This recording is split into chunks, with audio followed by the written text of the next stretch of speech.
Hi, and welcome to my channel, Shades of Sage, where I discuss all things motherhood. My name is Tashima. I am a doula and mom of 3, and I'm currently expecting my 4th child. And today's video is going to be about the first signs of pregnancy. So I've listed 10 for you today. There are some more signs or some more things that women notice when they are newly pregnant. So some of these signs today are what I have experienced personally out of my 4 pregnancies so far, and some that are just common to all women everywhere. So without further ado, let's get started.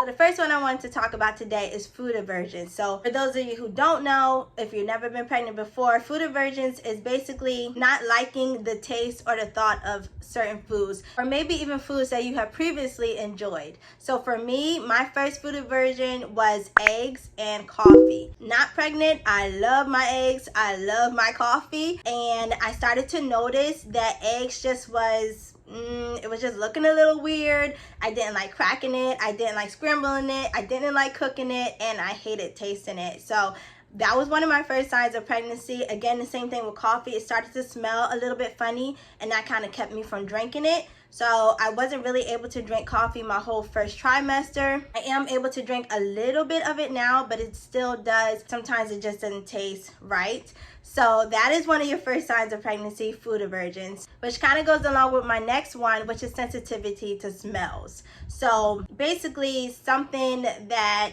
either you don't like the smell of or it makes you sick. So for me, again, this was one of my big clue signs that I was pregnant, because everything started to stink.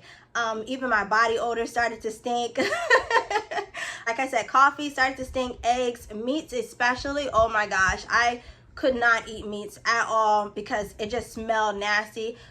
Cooking it smelled even worse. So yeah, again, like I said in one of my previous videos, my candles, I couldn't smell those, and I'm still not even able at this point to light my candles. It still kind of makes me nauseous. So yeah, sensitivity to smells. When a woman is pregnant, you have like the nose of a bloodhound dog. Like you can smell any and everything, and if it's not something that I guess your body doesn't agree with while you're pregnant, it will kind of turn you off. I remember one time I had a favorite laundry detergent, and I loved this laundry detergent. I can't remember what it was, but once I got pregnant, this was for my 2nd pregnancy, whenever I wash clothes with it, I would throw up. So sensitivity to smells, definitely be on the lookout for that one, and try to keep smells around you that are comforting to you. A lot of times that's lemon or peppermint, even eucalyptus. So, you know, kind of take it easy on the scents and smells. You may not like the scent of your perfume or your deodorant, and you may have to switch those things out while you're pregnant, but I promise you things will go mostly back to normal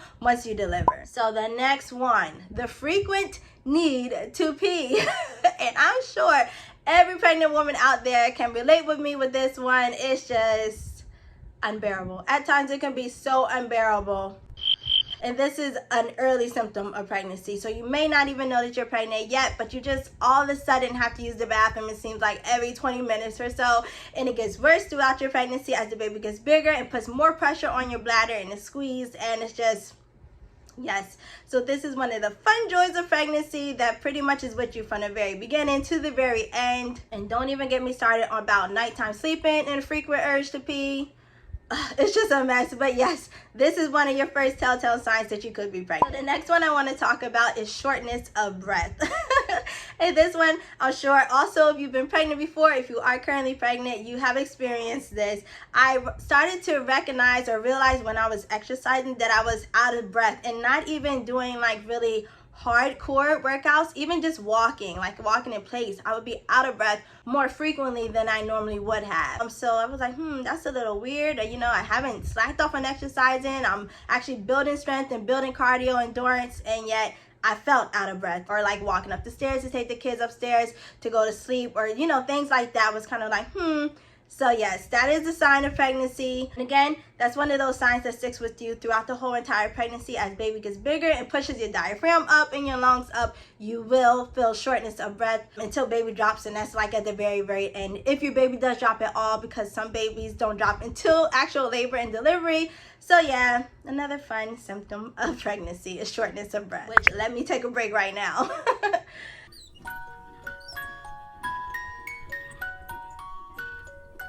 So another sign of pregnancy, at least for me personally, I'm not sure if all pregnant women go through this or experience this, but for me was vision problems or like vision issues. So I stated in my, and this is a while back, this video is probably like a year old now, but when I was pregnant with my third child, I was not able to wear my contact lenses because my eyes would just get really dry, they would get really itchy, just really irritated, and I would always get like a headache or a migraine when I wore them. And so I had to switch to glasses, which is hence why you see me wearing these fun glasses now in all of my videos, because that is what started to happen. And that's actually this was actually one of my first signs that I could be pregnant, because whenever I put my contacts in, this eye was fine. My right eye most of the time felt fine. My left eye was just messed up. So I was thinking that my contact may have been damaged. Maybe I had a scratch on it. Maybe I had a tear in it, and I was throwing them in the trash. But then I realized, no, something else is up here, and I wasn't able to wear the contact lenses long. So I would put them in for like a video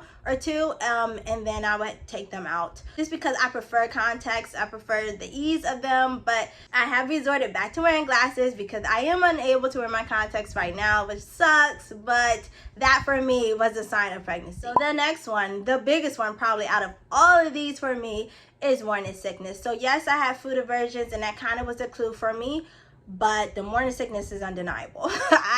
I'm one of those people, I only throw up if I'm super sick. And when I'm not pregnant, I can't even remember the last time I've thrown up not pregnant. But when I'm pregnant, throwing up every day, all day, that's just that's just how my body does me. So once that started, I mean, by then I already had a positive test, but yeah, that was one of my first signs, because everything was just making me nauseous. Smells, like I said, was making me nauseous. Foods were making me nauseous, and it's all day nausea, and I would throw up, still feel nauseous, wake up, feel nauseous, go to sleep feeling nauseous. There's really no relief for me. So morning sickness is one of the first signs that I knew I was pregnant, and also one of my biggest that I was pregnant. And the next one I want to talk about is fatigue. And oh my gosh, fatigue. Just so tired all the time. Like I said, it is a lot of work growing a baby. It's a lot of work. It's a lot physically on your body as a mom, and if you have other kids, then good night. You just gonna be tired all the time. And then sometimes you struggle with insomnia. Like I have really bad insomnia, so sometimes I'm tired but I can't go to sleep, or it takes me a really long time to go to sleep.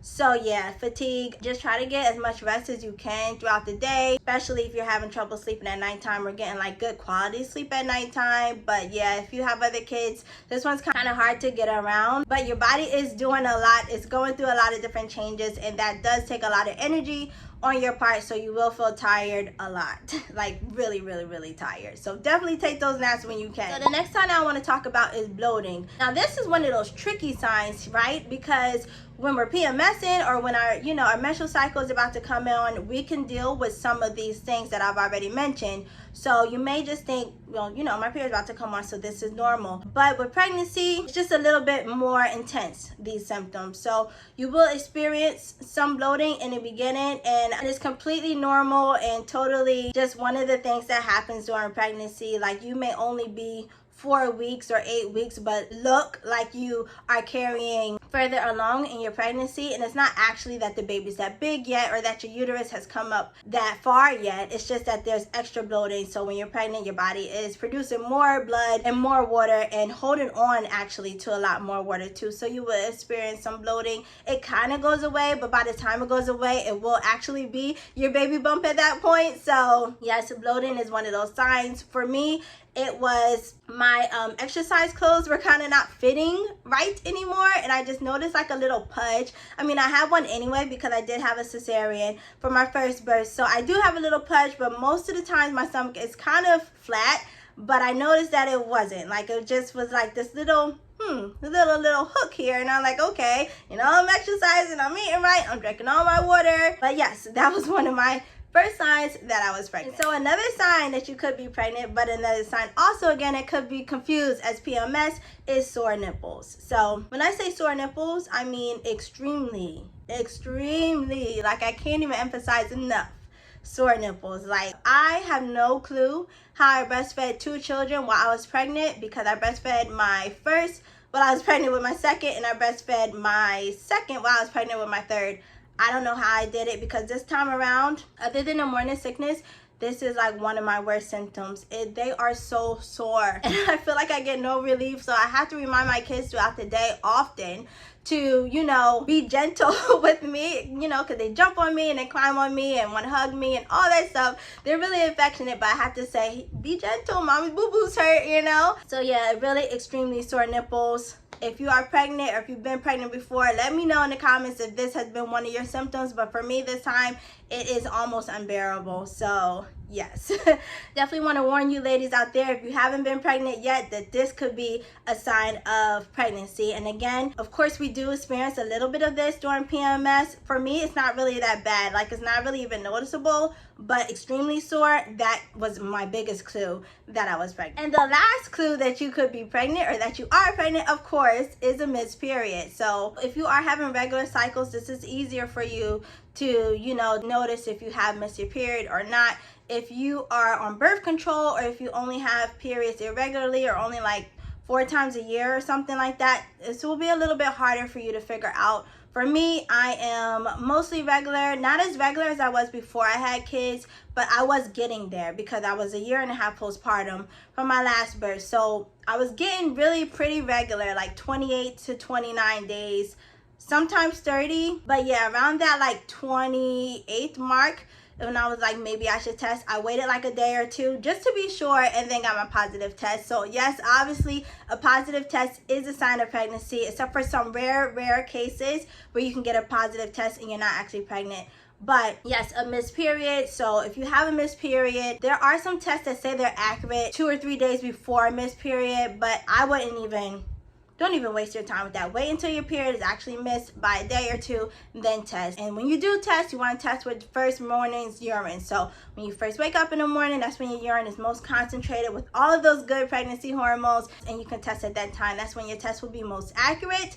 But yes, a missed period and a positive pregnancy test means you're pregnant. That's all that I have for you today. These are my top 10 pregnancy symptoms. If you out there are currently pregnant, or if you've been pregnant before, share with me in the comments down below, what was your first clues that, I think I'm pregnant, before you took your pregnancy test or before you got your positive test.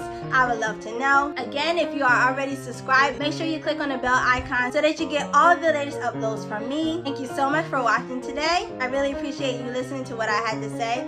If you like this video, give me a great big thumbs up. Don't forget to comment, like, and subscribe. Remember to let your story be your power, and I'll see you in my next video. Bye.